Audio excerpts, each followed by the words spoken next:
युवा साथियों नमस्कार, मैं उपेंद्र यादव। युवा तक कार्यक्रम में आप सबका स्वागत है। साथियों, मैं केवल फेसबुक पर ही लाइव हूँ, यूट्यूब पर लाइव नहीं आ पाऊंगा क्योंकि मैं रास्ते में हूँ। पूरे दिन भर सीएचओ पेपर लीक प्रकरण को लेकर लगातार पिछले 3 दिन से हमारी भागदौड़ जारी है और अब मैं रास्ते में हूँ, कहीं शादी में जा रहा हूँ और उसके बाद मैं मेरे गांव पहुंचूंगा क्योंकि कल घर पे छोटा सा प्रोग्राम है और वापस फिर मैं जयपुर लौटूंगा। लेकिन समय के अभाव में मैं रास्ते में गाड़ी में से ही लाइव आकर आप लोगों से युवा तक कार्यक्रम के तहत चर्चा करूंगा। मैं साथियों, हालात जो बने हैं आपने देखे हैं कि लगातार हमारा संघर्ष जारी है। चाहे पेपर लीक का मामला हो, चाहे वो नई भर्ती की घोषणा का मामला हो, चाहे बजट की पहली घोषणाओं का मामला हो, चाहे गुजरात आंदोलन का मामला हो, लगातार हर चीज के लिए हमारा संघर्ष जारी है। और साथियों, पिछले 12 दिन से मैंने अन्न का त्याग कर रखा है। केवल लिक्विड, छाछ, दूध, दही और जूस यानी कि लिक्विड के सहारे में मेरा संघर्ष अभी भी जारी है। और ये संघर्ष क्यों जारी है मैं आपको बता दूं। जो 7 फरवरी को युवा बेरोजगारों पर लाठीचार्ज किया गया और बदसलूकी की गई क्योंकि हमने ये पूछा था कि स्कूल व्याख्याता भर्ती परीक्षा का परिणाम कब आएगा और कनिष्ठ अनुदेशक भर्ती की फाइल विभाग को कब भेजी जाएगी और सुरेश डाखा और भूपेंद्र सारण का है पेपर लीक के असली माफिया का है, सीबीआई को जांच क्यों नहीं दी गई और अंतिम कड़ी तक सेकंड ग्रेड भर्ती की जांच क्यों नहीं हुई और जो बस में कौन कौन बैठे वो पूछा, उसके बदले में लाठी मिली, मुकदमा मिला और बदसलूकी आपने देखा। उस एसएचओ को तुरंत निलंबित किया जाए और हमारे जो बेरोजगारों पर दर्ज मुकदमे वापस लिया जाए, उस मांग को लेकर मैं अभी भी अन्न का मैंने त्याग कर रखा। 12 दिन हो चुके हैं और यदि सरकार ने उस बदसलूकी करने वाले एसएचओ को निलंबित नहीं किया और यदि मुकदमा वापस नहीं लिया तो 3 मार्च को मैं ये जो लिक्विड ले रहा हूं उसका मैं त्याग कर दूंगा। यानी कि अभी तक मैं अन्न का त्याग किया था और उसके बाद यदि सरकार नहीं सुनती है तो फिर मैं 3 मार्च से अन्न का त्याग के साथ साथ मैं जो लिक्विड, जो पानी, जूस, जो मैं छाछ, जो दही ले रहा हूं उसका भी मैं त्याग कर दूंगा क्योंकि लाठीचार्ज बर्दाश्त नहीं होगा। बार बार मुकदमे दर्ज करके हमारे युवाओं को एक तरह से करियर खराब करने की कोशिश की जाती है, वो मुकदमे भी वापस लेना होगा। तो ये चीज 3 मार्च से मैं लिक्विड छोड़ दूंगा, ये मैं आज लाइव में घोषणा कर रहा हूं। साथियों, आपने देखा होगा कि जो सीएचओ पेपर लीक को लेकर जो सुनीता सेन ने जो मुझे बताया, सारे डॉक्यूमेंट्स में ले गया, एसओजी के सामने 4 घंटे तक सारी पूछताछ हुई और आज आपने देखा होगा सुनीता सेन को पेपर भेजने वाला विनोद मीना पहुंच गया एसओजी में। उसने कहा कि मेरे पास इंटरनेशनल नंबर से ये सुबह 7 बजे 7:08 पे तो एक पेन आया था और पन्ने जो पूरा पेपर उनके पास आया था 7:22 पर, यानी कि 87 क्वेश्चन उसमें मिल रहे हैं और उन्होंने कहा कि मैंने सुनीता को भेजा था, यानी कि उस बात को स्वीकार लिया है कि सुबह ही पेपर आ गया था। अब एसओजी इस पर जांच करिए। ये सीएचओ पेपर भर्ती परीक्षा का फैसला कल या परसों तक एसओजी और कर्मचारी चयन बोर्ड कर देगा। संभावना है इस भर्ती परीक्षा को निरस्त किया जा सकता है और नए सिरे से 1 महीने बाद परीक्षा आयोजित हो सकती है, 1 महीने बाद ही। लेकिन इसका फाइनल फैसला कर्मचारी चयन बोर्ड को करना है, एसओजी करना। लेकिन मेरे को लगता है कि अब इसमें क्या बचा है। जब पेपर लीक करने वाला, जब जिनके पास पेपर आया था, जो सुनीता को पेपर भेजा था विनोद मीना, सुनीता, तमाम सबूत एसओजी के पास है, कर्मचारी चयन बोर्ड के पास है, स्थिति स्पष्ट हो चुकी है। साथ ही वो लड़की घबराई हुई थी, मैंने उनको हौसला दिया, सारे उनको तथ्यों के साथ में कर्मचारी चयन बोर्ड अध्यक्ष से मिला, उनको साथ ले गया और लगातार उनके मैं साथ रहा, एसओजी में रहा और सारी चीजें, यानी कि मैंने हवा में बात नहीं की, तथ्यात्मक सारे सबूत एसओजी को और साथ में कर्मचारी चयन बोर्ड अध्यक्ष को सौंपा है। और अब ये नतीजा कल या परसों तक इसका नतीजा मुझे लगता है निकल जाएगा। भर्ती परीक्षा को निरस्त किया जा सकता है और नए सिरे से अगले 1 महीने बाद इस भर्ती परीक्षा को करवाने की संभावना है क्योंकि ये पेपर देने वाला विनोद मीना जो सुनीता को भेजा था उसने भी स्वीकार लिया और इंटरनेशनल कॉल से उनके पास आया। अब कहाँ पेपर गया, किस किस के पास गया, कौन सरगना है, इसकी जांच एसओजी करेगी। हम तो मांग करें खुलासा होना चाहिए, इसका सरगना कौन है उसको भी जेल में डालना चाहिए। और आने वाली भर्ती परीक्षाओं को बचाने के लिए मैं मांग कर रहा हूँ तत्काल राजपाशा, राष्ट्रीय कानून लगाए जाए और सरकार जो 25 फरवरी, 26 फरवरी, 27, 28 फरवरी, 1 मार्च को होने वाली तृतीय श्रेणी शिक्षक भर्ती 48,000 पदों पर, उसको बचाए। सरकार अभी एक्शन में आए क्योंकि संविदा पे यह भर्ती थी तभी इसका पेपर लीक हो रहा है, तो उसको बचाने के लिए सरकार थोड़े दिन के जो रैली, धरना, जो इनके चुनाव की जो तैयारी उसको छोड़िए। मैं माननीय मुख्यमंत्री जी से अपील कर रहा हूँ, नेताओं से अपील कर रहा हूँ कि इस एक ऐतिहासिक भर्ती परीक्षा को बचाने के लिए अभी से एक्टिव हो जाए। हालांकि आपने देखा होगा मुख्य सचिव महोदय ने मीटिंग लिया है, उम्मीद है इस बार 48,000 पदों पर भर्ती सुरक्षित होगी, पेपर लीक नहीं होगा। इसके लिए सीएचओ को अभ्यर्थियों को न्याय मिलेगा। साथियों, कई लोग सोशल मीडिया के कागज लेके घूम रहे थे कि ये सबूत है, वो सबूत वो नहीं थे। सबूत वो थे जिस अभ्यर्थी सुनीता सेन के पास पेपर आया वो खुद गई है, खुद ने बताया है, उनका मोबाइल अभी भी जमा है एसओजी में, साथ में देवेंद्र देव चौधरी का मोबाइल भी जमा है। सारे सबूत हमने तथ्यात्मक दिए, जिसका परिणाम यह है कि आज युवाओं को न्याय मिलेगा, क्योंकि पेपर लीक माफिया भी गिरफ्तार हो और पेपर लीक मुक्त राजस्थान हो, जिसके लिए हम संघर्ष करें। 48,000 पदों पर होने वाली तृतीय श्रेणी शिक्षक भर्ती को भी हम बचाने का पूरा प्रयास कर रहे हैं। साथियों, इसके अलावा जो 1 लाख पदों पर आपने पता है कि शुरुआत मैंने की थी 10 फरवरी को, घोषणा की थी कि यदि भर्तियों की घोषणा माननीय मुख्यमंत्री जी नहीं करेंगे जब तक मैं खाना नहीं खाऊंगा, अन्न का त्याग करूंगा। लेकिन साथ में वो मुद्दा भी हमने जोड़ दिया था जो युवा बेरोजगारों पर लाठीचार्ज आरपीएससी के बाहर जबरदस्ती किया गया और मुकदमा दर्ज किया गया, उस एसएचओ को हटाने के लिए और मुकदमा वापस हटाने के लिए, दोनों चीजों के लिए, इनकी एसएचओ को निलंबित करने के लिए, इन चीजों का हमने ऐलान किया था 10 फरवरी को। 12 दिन हो चुके हैं, लेकिन हमारे एक संघर्ष की ऐतिहासिक जीत हो चुकी है। आप लोगों ने देखा होगा, मैंने स्पष्ट कहा था जब तक मुख्यमंत्री जी घोषणा नहीं कर देंगे मैं उनका त्याग करूंगा। 15 फरवरी को हमने शहीद स्मारक पर आंदोलन किया। जो तमाम अभ्यर्थी वहां पहुंचे उस धरने में, उनको बहुत बहुत धन्यवाद। उस संघर्ष के बदौलत सरकार ने 1 लाख पदों पर भर्ती की घोषणा की है और सरकार जल्द उनका वर्गीकरण भी करेगी। शिक्षा विभाग में 21,000 पदों का वर्गीकरण आपके सामने है, यानी कि हर विभागों में जो 1 लाख पदों पर भर्ती आएगी उसका वर्गीकरण सरकार जल्द से जल्द करे, उनकी विज्ञप्तियां जल्द से जल्द जारी करे। यह हमारा प्रयास अगला रहेगा। अभी हमारा प्रयास रहेगा 48,000 पदों पर आयोजित होने वाली तृतीय श्रेणी शिक्षक भर्ती को पारदर्शिता के साथ करवाना। हमारा प्रयास रहेगा सीएचओ के अभ्यर्थियों को न्याय दिलाकर उन माफियों को जेल के अंदर डलवाना। हमारा प्रयास रहेगा 1 लाख पदों पर भर्तियों का वर्गीकरण जल्द से जल्द जारी करवाना, और तमाम चीजों के लिए लगातार हमारा संघर्ष जारी है। तो साथियों, मैं आज लाइव लंबा नहीं जुड़ पाऊंगा क्योंकि मैं रास्ते में हूं। हाँ, स्कूल व्याख्याता भर्ती परीक्षा का परिणाम जब हम मिले थे, उन्होंने ये कहा था कि हम लोग फर्स्ट या सेकेंड वीक से स्कूल व्याख्याता भर्ती परीक्षा का परिणाम जारी करना शुरू कर देंगे, यानी कि मार्च का फर्स्ट या सेकंड वीक में शुरू कर देंगे। उन्होंने कहा मार्च महीने में सभी विषयों का परिणाम आ जाएगा। स्कूल व्याख्याता भर्ती परीक्षा का परिणाम कब आएंगे? लगातार लोगों को कॉल और मैसेज हो रहे आ रहे। साथियों, मैंने शिक्षा मंत्री जी से भी आपने देखा होगा, मैंने कॉल करवाया था। मैंने खुद ने सचिव साहब से फोन पे बात की थी और उसके बाद पुलिस 2 थानों के एसएचओ साथ गए, पूरी पुलिस प्रशासन साथ गया और वहां हमारी वार्ता करवाई है। डिप्टी सेक्रेटरी, क्योंकि अभी सेक्रेटरी साहब बाहर गए हुए हैं, ट्रेनिंग में गए, उनकी जगह डिप्टी सेक्रेटरी आशुतोष जी को उनका प्रभार दे रखा है सचिव का। उन्होंने कहा कि हम मार्च महीने में ही स्कूल व्याख्याता भर्ती परीक्षा का परिणाम जारी कर देंगे। मैंने कहा कब तक शुरू हो जाएंगे परिणाम जारी होना? उन्होंने फर्स्ट वीक या सेकंड वीक तक हम शुरू कर देंगे। तो साथियों, मार्च महीने में स्कूल व्याख्याता भर्ती परीक्षा का परिणाम जारी हो जाएगा।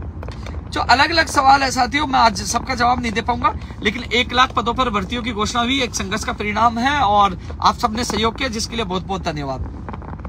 सीएचओ पेपर लीक को लेकर मैं चर्चा कर चुका हूँ, 25 फरवरी को लेकर चर्चा कर सकता हूँ। 3 मार्च को पीटीआई भर्ती परीक्षा का परिणाम जारी करवाने को लेकर कर्मचारी चयन बोर्ड हम लोग 10 बजे इकट्ठे हो रहे हैं। जो तमाम लोग जो पीटीआई भर्ती के जो चयनित अभ्यर्थी 2 गुणा में 1 गुणा के इंतजार कर, उनसे मैं ये कहूंगा 3 मार्च को सुबह 10 बजे कर्मचारी चयन बोर्ड अधिक से अधिक संख्या में पहुंचना है। हमें जल्द से जल्द मार्च महीने में परिणाम जारी करवाना, जिससे जल्द से जल्द आप लोगों की ज्वाइनिंग हो। साथियों, ग्राम विकास अधिकारी भर्ती परीक्षा का जिला आवंटन को लेकर कल अभ्यर्थियों के साथ नवीन जैन साहब सेक्रेटरी और अभय कुमार जी आईएएस अधिकारी, सीनियर अधिकारी, उनसे मैं मिलकर आया हूं वीडियो भर्ती का परिणाम को लेकर। साथियों, इसका वीडियो भर्ती के जिला आवंटन को लेकर, वीडियो भर्ती का जिला आवंटन को लेकर साथियों उन्होंने बताया जो पोस्टों की कमी है। हालांकि कई हमारे साथी कहते हैं कि पोस्ट 240 का तो अभी तक परिणाम जारी नहीं हुआ, कुछ सीटें और खाली है, लेकिन वो कह रहे हैं कि जिस कैटेगरी की सीटें हमें चाहिए वो उपलब्ध नहीं हो पा रही, डीपीसी नहीं हो पाई, डीपीसी पे स्टे आ गया, लेकिन वो एक और रास्ता निकाल रहे, वो तीसरा रास्ता निकालने में लगे हैं। उन्होंने कहा 10 से 12 दिन लगेंगे। कल मैं खुद आपके जो सीनियर आईएएस है, एसईएस है, उनसे और जिस भर्ती को देख रहे हैं नवीन जैन साहब से, नवीन जी जैन साहब से, जो मैं खुद अभ्यर्थियों के साथ मिला हूं, उन्होंने कहा कि देखो दोस्तों, भर्ती जो विभाग में जितने पद खाली थे उनसे ज्यादा पदों पर भर्ती निकाली गई, यानी कि 1500 पद आपकी मांग पे बढ़ाए गए थे। और जैसे कोटा है, कोटा में मात्र 30 सीट खाली है, हम वहां 60 लोगों को ज्वाइनिंग कैसे दे पाएंगे? तो वो कह रहे कि हम एक रास्ता निकाल रहे हैं, 10 से 12 दिन। तो साथियों नेटवर्क चला गया था, नेटवर्क इश्यू था। तो मैं आपको बताऊं, वीडियो भर्ती के जो जिला आवंटन को लेकर, ज्वाइनिंग को लेकर नवीन महाजन जी ने विश्वास दिलाया। उन्होंने पूरी चीजें समझाई है कि सीटें तो हमारे पास खाली है, लेकिन उस कैटेगरी की नहीं है जिस कैटेगरी के सीटें कम पड़ रही है, अन्य कैटेगरी है। तो बोले कि हम थोड़ा सा कुछ तीसरा रास्ता निकाल रहे हैं, डीपीसी नहीं हो पा रही है, तीसरा रास्ता निकाल कर और हम लोग जल्द 10 से 12 दिन का समय उन्होंने मांगा है। और साथियों मेरे साथ आपके जो वीडियो भर्ती में जो चयनित अभ्यर्थी है, जो जिला आवंटन का इंतजार कर रहे हैं, 90 दिन से ज्यादा हो चुके हैं, वो अभ्यर्थी मेरे साथ थे। प्रकाश और उनके कन्या के साथी मेरे साथ थे। मैं उनके साथ था, दोनों अधिकारियों से मिला हूं, उन्होंने अच्छा रेस्पॉन्स दिया, लेकिन पूरी बात सुनी। और एक और मुख्यमंत्री प्रमुख सचिव साहब तक के भी आपकी आज बात पूछाई गई है। तो मैं प्रयास कर रहा हूं, जो वीडियो भर्ती में 5396 अभ्यर्थियों का जिला आवंटन हो, उनके जल्द से जल्द ज्वाइनिंग हो। मेरी तरफ से मैं बेस्ट प्रयास कर रहा हूं, और आज भी अभ्यर्थी गए थे, और मैं जल्द से जल्द करवाने का पूरा प्रयास करूंगा साथियों। और आप निर्णय लोगे, मैं ये चाहता हूं वीडियो भर्ती की जो तमाम चयनित अभ्यर्थी है वो निर्णय ले, उनसे निर्णय मैं ये निवेदन कर रहा हूं कि आप ग्राम विकास अधिकारी बन चुके हो। अभी मार्च में विधानसभा सत्र भी रहेगा, परमिशन की प्रक्रिया मैं पूरी करवा दूंगा। आप सभी तमाम लोग आपकी मांग को लेकर स्पेशल ग्राम विकास अधिकारी भर्ती में चयनित अभ्यर्थियों का जिला आवंटन हो, जल्द से जल्द ज्वाइनिंग हो, परमिशन लो। 22 गोदाम पे इकट्ठे होते हैं कि विधानसभा सत्र के दौरान मीडिया के माध्यम से आवाज उठाई जाएगी, तो मजबूती से आवाज भी जाएगी और प्रेशर भी बनेगा अधिकारियों पर कि जल्द से जल्द वो 10-12 दिन का नाम ले रहे तो जल्दी हो जाए। और 10-12 दिन का हमें क्या, पहले कितने दिन का नाम लिया, 1 महीने का लिया, 1 महीने भी नहीं कर पाए, 90 दिन निकाल चुके हैं। तो हमें थोड़ा सा प्रयास करना होगा। तो हम लोग परमिशन लेकर विधानसभा सत्र के दौरान विधानसभा घेराव करें, यानी कि 22 गोदाम पर शांतिपूर्ण अपनी बात रखें, मीडिया में अपनी बात उठाए। तो तमाम जो कमेटी है वो जल्द निर्णय ले, और परमिशन लेकर हम जल्दी ही विधानसभा घेराव करेंगे। कमेटी आपको अवगत करा देगी, जिससे जिला आवंटन जल्द से जल्द हो और आपकी नियुक्ति प्रक्रिया जल्द से जल्द हो। मैं ग्राम विकास अधिकारी भर्ती के चयनित अभ्यर्थी के संबंध में कह रहा हूँ। पंचायत राज जैन भर्ती के संबंध में हम रणनीति बना रहे हैं कि वो भर्ती, उसकी विज्ञप्ति जल्द से जल्द जारी हो, सरकार अपना वादा निभाए। मैं पूरा प्रयास कर रहा हूँ, और इस संबंध में एक और रणनीति हमने बनाई है। हम हार नहीं मानेंगे, अंतिम सांस तक लड़ेंगे। पहले बजट की घोषणा है और सरकार को पूरी करनी पड़ेगी, इसके लिए हम रणनीति बना रहे हैं और पूरी चीजें जान लगा रखे। गुजरात समझौते के संबंध में अभी तक जब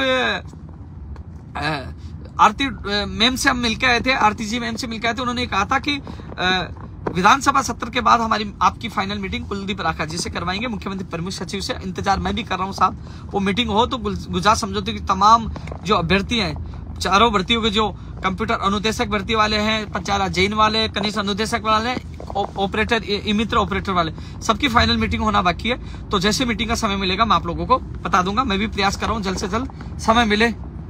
इसके अलावा साथियों मैं रास्ते में हूं और शायद मेरा लाइव भी शायद कट रहा होगा, स्पष्ट आवाज आप लोगों तक नहीं पहुंच रही होगी, समय का अभाव था। और मैं रास्ते में, तो मैंने सोचा कि कल भी मैं लाइव नहीं आ पाया था, आज आप लोगों से लाइव जुड़ूं। कई लोगों के सवाल थे, अब मैं मुझे फेसबुक पे पहुंच सकते हो, क्योंकि अभी मैं आप लोगों का जवाब दूंगा।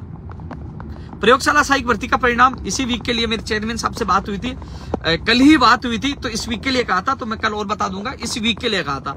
तो मुझे लगता है कल या परसों में कभी भी शिक्षा विभाग की प्रयोगशाला सहायक भर्ती का परिणाम इसी वीक में आ जाएगा, जो मुझे आश्वासन दिया था। मैं कल स्थिति स्पष्ट कर दूंगा। मैं पुनः कह दूं, 4 फरवरी से कोई परिणाम की तैयारी शुरू नहीं हुई थी। कई लोग कह रहे हैं कि परिणाम पहले से तैयार था और अभी तक तैयार था, किसी कारणवश जारी नहीं किया। नहीं, वो झूठ बोल रहे हैं, कोई परिणाम तैयार नहीं था।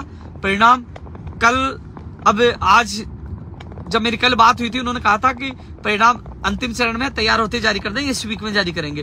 तो कल स्थिति स्पष्ट हो जाएगी, कल आएगा परसों आएगा, लेकिन इसी वीक में जारी करने की बात उन्होंने कही है। तो प्रयोगशाला सहायक भर्ती के अभ्यर्थी लगातार कॉल और मैसेज कर रहे हैं, तो इसी वीक के लिए आश्वासन दिया। मेरी खुद की चेयरमैन साहब से बात हुई थी, तो इंतजार करिए इसी वीक में, और मैं स्पष्ट कर दूंगा, कल आएगा परसों आएगा, मैं कल बता दूंगा।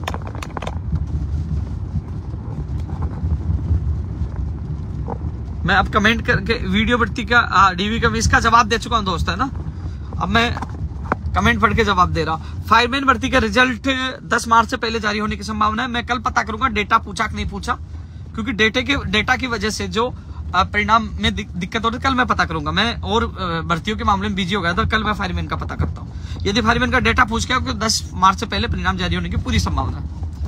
एलडीसी पंचायत राज 2013 6000 पदों पर, यह भी मांग आपके रखेंगे, सब वार्ता होगी। तो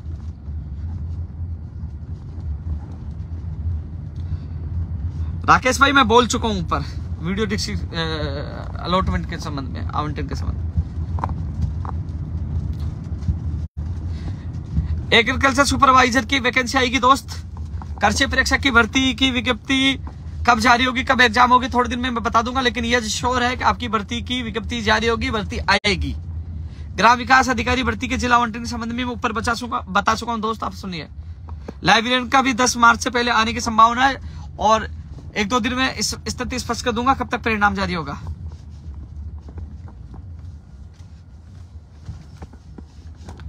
आरपीएससी फर्स्ट ग्रेड के संबंध में ऊपर बोल चुका हूं दोस्त। मैं आज मैं YouTube पे लाइव नहीं हूं और अपने साथियों तक ये लिंक जरूर भेजना, मैं रास्ते में हूं। और फर्स्ट ग्रेड का परिणाम के संबंध में बता चुका हूं, मार्च महीने में आएगा। जयन कमांड भर्ती के लिए बिल्कुल मैं प्रयास करूंगा दोस्त, चिंता न करिए, मैं प्रयास करूंगा।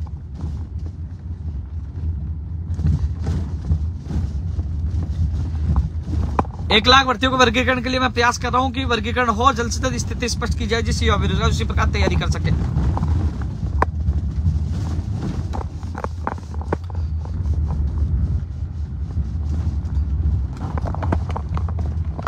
कमेंट पढ़ रहा हूं, जवाब दूंगा।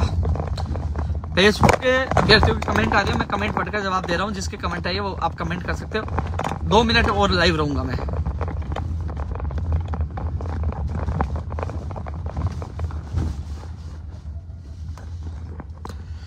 दो मिनट और लाइव रहूंगा, कोई भी अभ्यर्थी अपनी बात रख सकता है।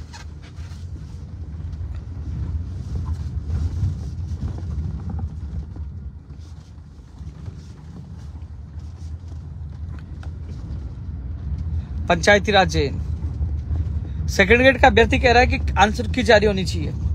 अभी तक सुरेश ढाका और भूपेंद्र सारण पकड़े नहीं गए, बस से पहले उन वाले पेपरों की जांच नहीं हुई। लेकिन वो ऐसे जो डिप्टी सेक्रेटरी है बोले थे कि हम तो मार्च में ही सेकंड ग्रेड का परिणाम भी निकालेंगे, जो वो कह रहे थे। टीजीटी 2012 के संबंध में कल सुनवाई प्रस्तावित है। अब शाम तक उसकी खोज लिस्ट आएगी, तभी स्थिति स्पष्ट होगी कल सुनवाई होगी कि नहीं होगी।